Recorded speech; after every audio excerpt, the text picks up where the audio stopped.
जी किस बारे में आज आपकी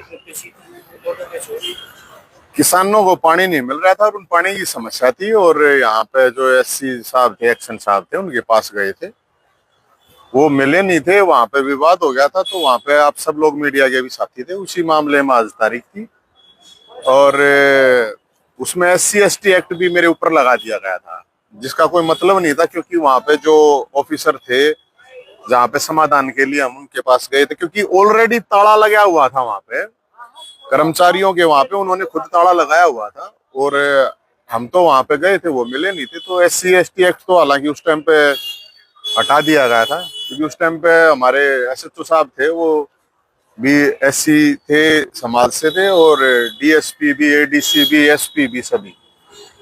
तो वो कुछ लोगों ने मतलब इस तरह की कार्रवाई कर दी थी, लेकिन वो केस हट गया था। तो अभी वो सिंचाई विभाग का मामला था, जिसमें किसी तरह की कोई तोड़ फोड़ नहीं हो रही थी, जिसमें किसी भी तरह का कोई मैन हैंडलिंग नहीं हो रही थी, कोई गाली गलौच नहीं हो रहा था, कुछ भी नहीं हो रहा था। अब लेकिन सरकार है, तो सरकार तो भाई साहब कुछ भी लगा दे, किसी पे भी लगा दे, क्या कर सकते हैं। अब सजा तो चलो न्यायालय देगा, क्या करना क्या नहीं है, लेकिन तारीख पर तारीख, ये भी एक बहुत बड़ी सजा होती है, तारीख पर तारीख। क्योंकि हर महीने 4-5 तारीख लागे हैं। इतने 1-2 केस में बरी हूँ, इतने 4 केस और नहीं लागे जाए। ये 7वें महीने की तारीख लगी भाई साहब, 8 तारीख कौन सी? आज क्या हुआ है अदालत? आज तारीख है वो लगी है जज साहब छुट्टी पे। बुजुर्गों की जो है हरियाणा में पेंशन काटी जा रही है, आए को आपने भी आवाज उठाई। देखो मैं तो अभी वो जो फूफा जी हैं, थारा फूफा जिंदा है, जो वो अभी जिंदा ही है, वो मरे नहीं है अभी, भगवान ने अभी उनको जिंदा रखा है। और सवाल ये है कि जिन बुजुर्गों की पेंशन कटी है, तो मुझे ये समझ में नहीं आता कि ये सर्दी इतनी भी नहीं है कि ये जो विपक्ष के लोग हैं, ये अंडे बेच रहे हैं कि मूंगफली बेच रहे हैं कि गाजर का जूस बेच रहे हैं। इनका काम क्या है यार, मेरे को ये समझ में नहीं आता। बुजुर्गों की पेंशन का मेरे से सवाल करो, इनसे पूछो, सड़क पर उतरो। और बुजुर्गों, एक बात और है, अगर इनको कुछ करना है तो सबसे पहले 3 लाख का किराया। मेरे पास भी रोज फोन आ रहे हैं। मेरा तो भाई साहब फादर साहब जो है, बाबूजी हैं, वो बीमार हैं, इसलिए मैं थोड़ा व्यस्त हूँ दूसरे उसमें। मैं ये कह रहा हूं कि जितने भी एमएलए एमपी हैं, इनकी 3 लाख की इनकम पर क्या पेंशन कट रही है? और अगर नहीं कट रही है तो इनको भी अपनी पेंशन छोड़नी चाहिए। कि जब तक बुजुर्गों को पेंशन नहीं मिलेगी कटी हुई, तो हम सभी एमएलए एमपी अपनी पेंशन को छोड़ रहे हैं। अपनी तो छोड़ते नहीं, मैं करे जावे हैं, बोल ले जावे। बोलन में तो मैं भी बहुत तेज हूँ, बोलन में मैं भी बोल दूंगा। मेरे तो लोग हैं कोई ना 1000-500 आदमी, तो मैं तो लेगा, मैं तो मुख्यमंत्री ने जीत जाएगा, उड़े जाएगा, बैठू मैं तो ना आन दू भाई। तो ये क्या कर रहे हैं? बहुत ज्यादा हजारों बुजुर्ग नहीं, लाखों है। मैं बताऊं, मेरे पास से जब मेरे जैसे आदमी तो 10-20 फोन रोज आ जाए हैं। तो इसलिए जो विपक्ष के लोग, सरकार ने तो जो कर दिया, विपक्ष वाले भी ड्रामे कर रहे हैं। बुजुर्गों को तो मैं यही कहूंगा, आप चिंता मत कीजिए, कोई भी नहीं आओगा। तो फिर फूफा तो जिंदा है, मतलब सरकार का फूफा, हम तो फिर ले आएंगे। लेकिन 3 लाख के क्राइटेरिया पर अगर बुजुर्गों की पेंशन कटती है, और आपका क्रीमिलेयर एरिया कितना बना रखा है, एससी का है या ओबीसी का है या ईडब्ल्यूएस का है, 8 लाख रुपए क्रीमिलेयर बना रखी है, तो फिर 3 लाख में कैसे काट रहे हो आप? ये भी टेक्निकल बात है ना। और 3 लाख में काट रहे हो तो जितने भी नेता हैं उनकी पेंशन क्यों नहीं कट रही? उनकी भी इनकम 3 लाख से ज्यादा होगी, जिसकी भी है मतलब। तो इसमें तो मेरे ख्याल में यही है भाई साहब। और बराबर में मामला हुआ था, उसमें आपने सोशल मीडिया पर लाइव आके कहा कि मेरा लेना देना नहीं। बराबर का मामला मैंने बता दिया था, मेरा कोई लेना देना नहीं, ना मेरा कोई समर्थक है। मैंने तो एक बात की थी, वहां भगवान परशुराम की 121 फुट की मूर्ति प्रतिमा बननी चाहिए। और सरकार ने बहुत से उड़े वादे कर रखे थे, सरकार अपने उन वादों को पूरा करे। उन तो 121 की नहीं बनाएगी। मैं जाकर बीच में जाऊंगा तो मैं तो भाई, मेरे बताया, मेरे पास इतना टाइम नहीं है कि मैं जाकर उधर रोड़े रब देखूं। वो भगवान परशुराम की जमीन है, 36 बरादरी के लोगों ने फरसा ठा गए वो जमीन हासिल की थी, किसी ने खैरात में वो जमीन नहीं दी थी। और अब लोग जिनको वहां पर राजनीति करनी है, परशुराम के नाम पर राजनीति तो मैं करना नहीं दूंगा। अब जो वहां पे जिस लेवल की भी राजनीति जिसको करनी, मैं कहूँ उड़े पहले 4 ईंट लगा लो, और कुछ नहीं था यार। बात है कुछ सीख लो, जो तुम्हारी जयंती मनवा रहा था, उसने 4 दीवारी 4 दिन में कर दी थी, बताओ। 4 दीवारी कर दो, 121 फुट का, नहीं तो 21 फुट का तो भगवान परशुराम की पहली ईंट वहां पे लगे, तो वो भगवान परशुराम मंदिर के नाम की लगा। और हम वहां पे ऑलरेडी वो स्थापित कर चुके हैं। भूमि पूजन कितनी बार होगा भाई, क्या वो भूमि पूजन होगा, और भगवान आई वो भूमि पूजन पर उड़ा उड़े, तो इसका मतलब वहां पे मतलब नाराज है भगवान।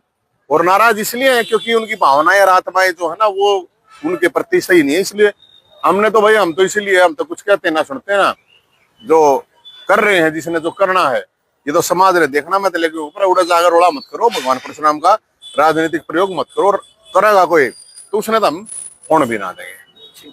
अगर प्रधान जी किस बारे में आज आपकी पेशी थी? किसानों को पानी नहीं मिल रहा था और उन पानी की समस्या थी, और यहाँ पे जो एससी साहब थे, एक्शन साहब थे, उनके पास गए थे, वो मिले नहीं थे, वहां पे विवाद हो गया था। तो वहां पे आप सब लोग मीडिया के भी साथी थे, उसी मामले में आज तारीख थी, और उसमें SC/ST एक्ट भी मेरे ऊपर लगा दिया गया था, जिसका कोई मतलब नहीं था, क्योंकि वहां पे जो ऑफिसर थे जहाँ पे समाधान के लिए हम उनके पास गए थे, क्योंकि ऑलरेडी ताला लगा हुआ था वहां पे कर्मचारियों के, वहां पे उन्होंने खुद ताला लगाया हुआ था, और हम तो वहां पे गए थे, वो मिले नहीं थे। तो SC/ST एक्ट तो हालांकि उस टाइम पे हटा दिया गया था, क्योंकि उस टाइम पे हमारे SHO साहब थे, वो भी SC थे, समाज से थे, और DSP भी, ADC भी, SP भी, सभी।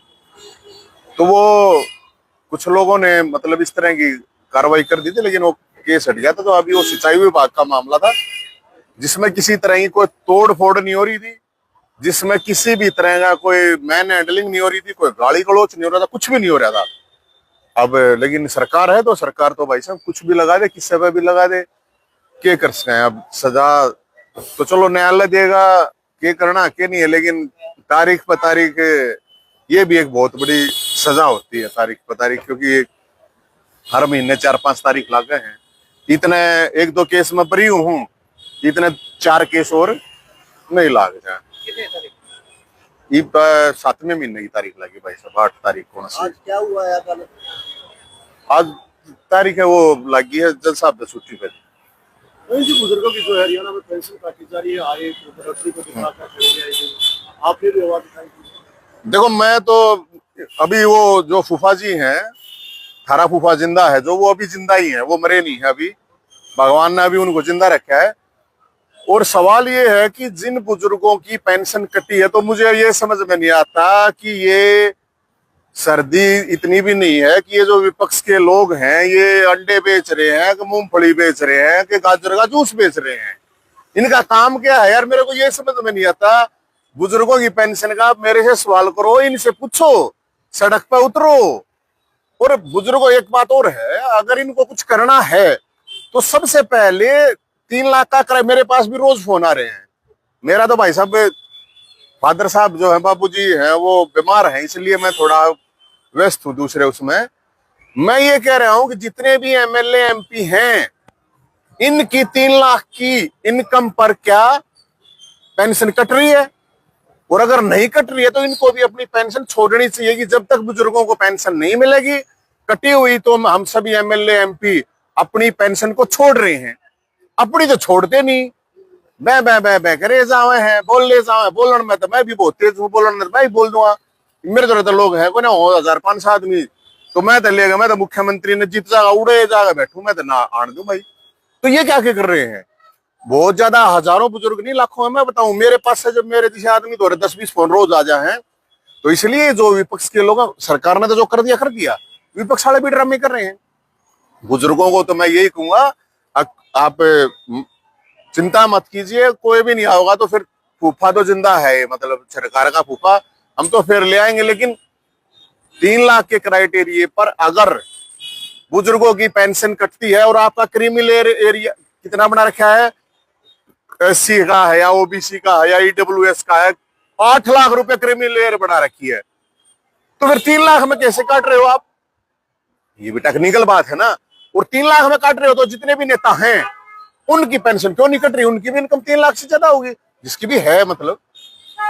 तो इसमें तो मेरे ख्याल में यही है भाई साहब। और तो और एक प्रहावर में मामला हुआ था, उसमें आपने सोशल मीडिया पर लाइव आके कहा कि मेरा लेना देना नहीं है, सोशल मीडिया बराबर का मामला मैंने बता दिया था, मेरा कोई लेना देना नहीं, ना मेरा कोई समर्थक है। मैंने तो एक बात की थी, वहां भगवान परशुराम की 121 फुट की मूर्ति प्रतिमा बननी चाहिए। और सरकार ने बहुत से उड़े वादे कर रखे थे, सरकार अपने उन वादों को पूरा करे।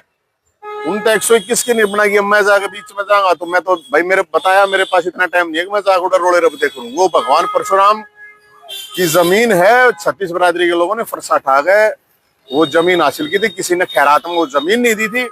और अब लोग जिनको वहां पर राजनीति करनी है परशुराम के नाम पर, राजनीति तो मैं करना नहीं दूंगा। अब जो वहां पे जिस लेवल की भी राजनीति जिसको करनी है, मैं कहूँ उड़े पहले 4 ईंट लगा लो और कुछ नहीं। तो यार बापा तो कुछ सीख लो, जो तुम्हारी जयंती मनवा रहा था उसने 4 दीवारी 4 दिन में कर दी थी, बताओ। 4 दीवारी कर दो, 121 फुट का नहीं तो 21 फुट का तो भगवान परशुराम की पहली ईंट वहां पे लगे, तो वो भगवान परशुराम मंदिर के नाम की लगे। और हम वहां पे ऑलरेडी वो स्थापित कर चुके हैं। भूमि पूजन कितनी बार होगा भाई, क्या वो भूमि पूजन होगा, और भगवान आई वो भूमि पूजन पर उड़ा उड़े। तो इसका मतलब वहां पे मतलब नाराज है भगवान। और नाराज इसलिए है क्योंकि उनकी भावनाएं और आत्माएं जो है ना, वो उनके प्रति सही नहीं है। इसलिए हमने तो भाई, हम तो इसीलिए हम तो कुछ कहते ना सुनते ना, जो कर रहे हैं जिसने जो करना है ये तो समाज ने देखना। मैं तो लेके ऊपर उड़ा जाकर रोड़ा मत करो, भगवान परशुराम का राजनीतिक प्रयोग मत करो। और करेगा कोई तो उसने तो हम होने भी ना देंगे।